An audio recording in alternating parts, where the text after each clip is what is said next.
the legislative session now. Bills have officially switched chambers, and we're working through that. We're approaching the deadline next week for bills to be heard, so there's a lot of lobbying going on. It's very busy out here. Legislators are hearing bills in committees and getting them to the floor, so it's a very busy time, but close 2 months into the session. One bill that Farm Bureau has been following very closely is the Right to Farm joint resolution. If you can talk about where that's at in the process. Sure. HJR 1006 is set to be heard in the Senate Rules Committee next week.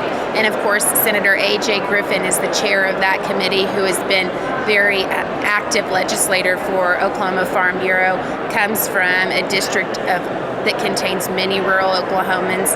She's a strong supporter of the bill. When we talked to her last, of course, after it goes through that committee, it will proceed to the House floor. So I urge Farm Bureau members to contact their senator at this time and urge a yes vote on HJR 1006. Now, beyond the Right to Farm legislation, what other bills is Farm Bureau following at this point in the process? There's some wind bills still floating around out here. I believe it's Senate Bill 1440 is still in the works.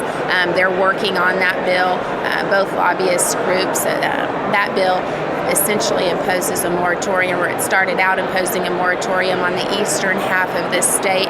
Some other issues that have been kind of going back to Right to Farm real quick.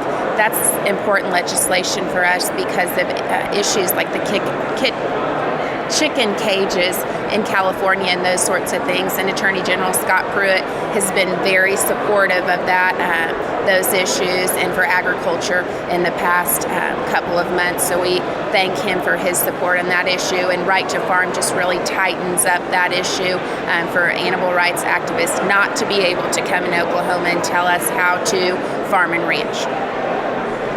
Beyond the legislative action we're seeing, we also had Ag Day at the Capitol today, or not today, but this week, if you can tell me about that. Yes, Ag Day at the Capitol was very well attended by lots of groups from across the state of Oklahoma. Of course, our board member, Rod Moselle, received a special award yesterday around 2 o'clock from the Secretary of Ag. It was a very great ceremony. We had a great turnout there. Congratulations to him. We had a very great day at Ag Day at the Capitol.